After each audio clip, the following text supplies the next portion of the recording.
What's up, everybody? My name is Top Chuck, or Mob Iron Eyes, bringing to you a brand new series, Mob's Monthly Report. We're just going to go over some news stories in gaming, in the gaming community. We're going to talk about it, we're going to kind of debate about it. It's a hot topic, and we are on separate sides of the issue. We're going to inevitably go over the time. Quick note on the gameplay: it's a demolition on Nuketown. Me and Shade just completely wrecked these people.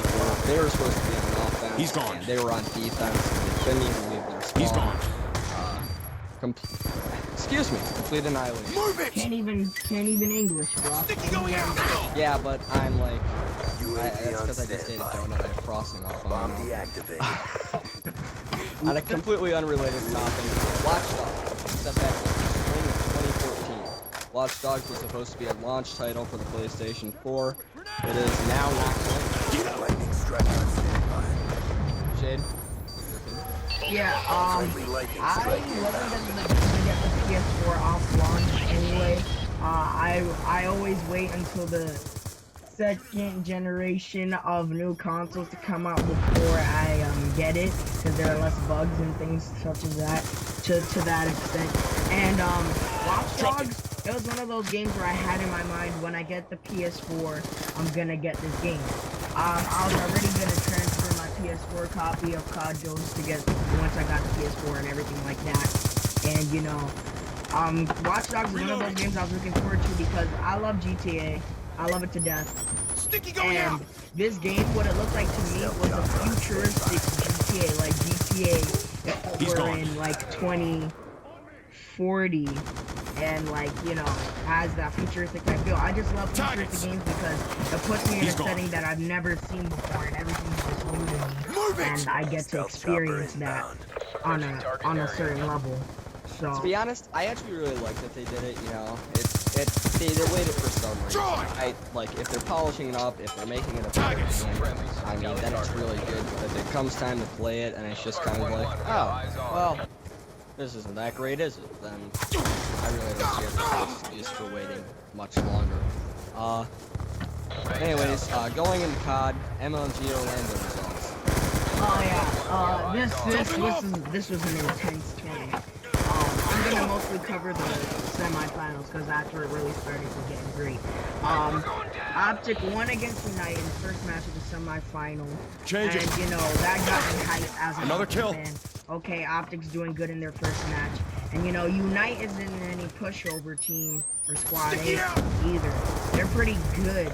They're like, not even pretty good. They're really good, and Optic beat them pretty easily in the first match. They're one of the four, like, in this. But then again, FaZe was. Yeah, FaZe, I don't know how FaZe got into the semifinals. I'm not trying to diss FaZe or anything, but I feel like they're more of a sniping squad. I'm pretty sure everyone feels that way. They are not a competitive team. They just don't. They don't compare. Exactly. Yeah, FaZe. I don't know why. I don't know. I guess competitive is a new endeavor for them. They went up against Complexity in the first match of the semifinals, and I think that was bad because COD competitive isn't exactly up their alley, but it's right up Complexity's alley. They're top dogs in BO2. FaZe got absolutely wrecked, and then in the next match, Optic went up against Complexity in the winners bracket and lost. But then Unite beat FaZe in the losers bracket and went up against Optic again in the losers bracket, and Optic absolutely clutched. Like this was the biggest upset moment of the entire tournament, besides one other thing that happened later. I'm talking about. It was 3-2 Slum CTF. Unite was bringing the flag garage side. Right to the left of garage. They came in through graveyard, and then the car just blew up. Just absolutely just blew up and wrecked them. Like, everyone was wondering how come the car didn't blow up earlier. It got a double kill. They came in, cleaned house, got the last kill, and returned the flag. It was honestly the biggest upset in my opinion. Optic just got super lucky. But it wasn't all luck because they had the lead anyway. All that would have happened really is Optic and Unite would have had to go into overtime, and you know, yeah. So then in the final match, in the grand final, Complexity went up Optic lost the map count pretty sorely. They won one match. They won Hardpoint 250 to 88, and then almost 5-0 complexity in the Search and Destroy game. But somehow, this is the second largest upset of the tournament. Complexity came back from 5-0, and then they won 6-5 somehow. It was a really big upset. Sad for Optic as an Optic fan. They got second place at MLG Orlando. They didn't win any first place prizes in Black Ops 2, but Optic was always better in Infinity War games, never. They'll make up for it in Ghost. Yeah, they'll make up for it in Ghost. Modern Warfare 3, they dominated. Black Ops 1, they weren't too, like, you know, they weren't too bad, but they definitely weren't. They were always more better in Infinity War games. But now moving on to the next topic. So yeah, COD Ghost. Keep going for COD topic. COD Ghost, as you may or may not know, on Xbox One, it's been announced dedicated servers, but this came out a while ago. It's not exactly new, but in case you've missed it, COD Ghost is going to have dedicated servers on all platforms. That doesn't just mean Xbox One, PS4, PC. This also includes PS3, Xbox 360. I assume that if it's on Wii U, I really don't know if it is or not, that it'll also have dedicated servers for that. My friend plays on a Wii U. He actually does, and I want to try it because I feel like the only people who play on Wii U's are like 8-year-old kids. Exactly, can't. And I will just like crush them. But exactly, it's too big boy for them. Oh yeah, you guys are wrong. So yeah, dedicated servers gonna be on all platforms, and then there's also gonna be distance servers. Because, you know, they're not gonna have dedicated servers every block. They just friendly UAV inbound. So they're also gonna have distance servers. That's what we've had since COD 2, COD 1. I don't even know which COD started the multiplayer.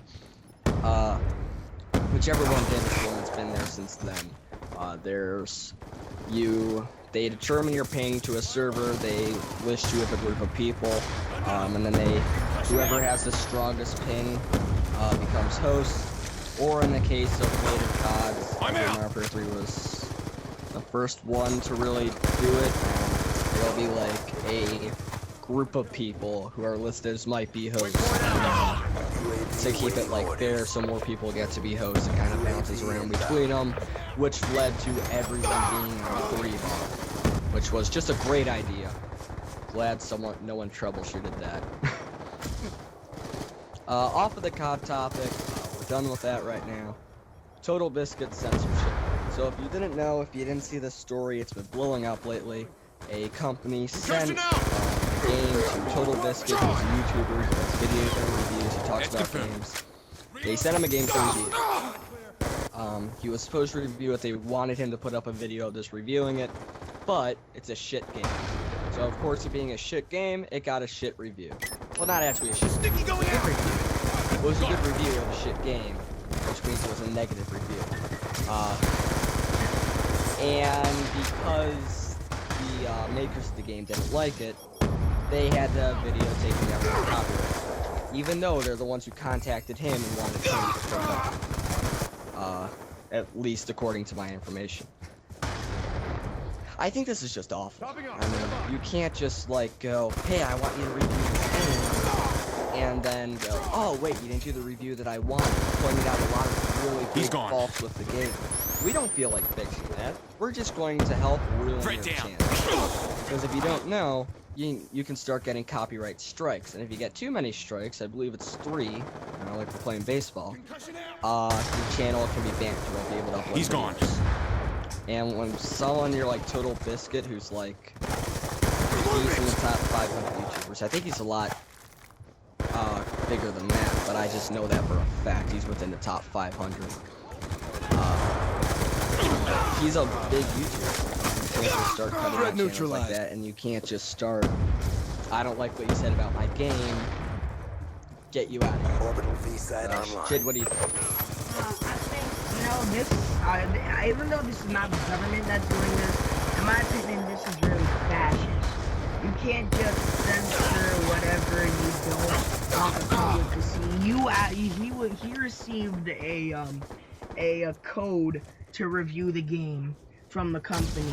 Just because he wasn't given explicit information that he was able to use game audio and gameplay of the game, they put a copyright, which normally isn't a problem if the review is good, you know.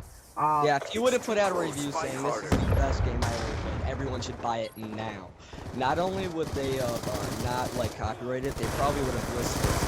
I mean, hell, if you go to a game, I forget the game, but there's one of the like critic reviews. There's one from Total Biscuit. It's a Total Biscuit book. Developers, like, he said something about it on Twitter, and they're like, can we use this completely out of context in our game? And he's like, I'd be sad if you didn't. Got it clear.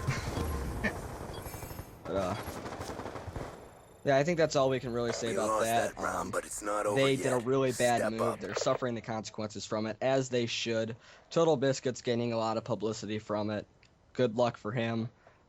But, NVIDIA. Everyone knows them, I assume. They're the graphics card company. Right now, they are the premier graphics card company. It's them versus AMD. And they just unveiled G-Sync. G-Sync is the foreign edition for PC gamers. It'll stop screen tearing and stuff. So if you don't know what that is, even if you have a really good graphics card, even if you have one of those supercomputers, it can literally be too fast for your monitor. So your monitor is refreshing, every 2 seconds. Let's do every 5 seconds, and your graphics card is updating every 2 seconds, which would be terrible. It's actually in milliseconds or nanoseconds, but you get the picture. So as you can see, one's not enough, one's needing more, so you're kind of collide. You can't have like your screen like half updated, and that's kind of what it does. So this is something that will help prevent that. There's really nothing else to say about it. It's really great for PC gamers. It'll help make their games look even better. If you haven't seen screenshots from some PC games on high texture qualities and stuff, you need to see it. It's the one reason I'm actually excited for GTA 5 on PC, because the screenshots will be beautiful. Anyways, it's time. Let us know if you liked it. We'll be happy to do some more, even longer if you want it, shorter if you want it. We can keep it more brief. Just let us know what you want, like and favorite, and we'll see you guys later.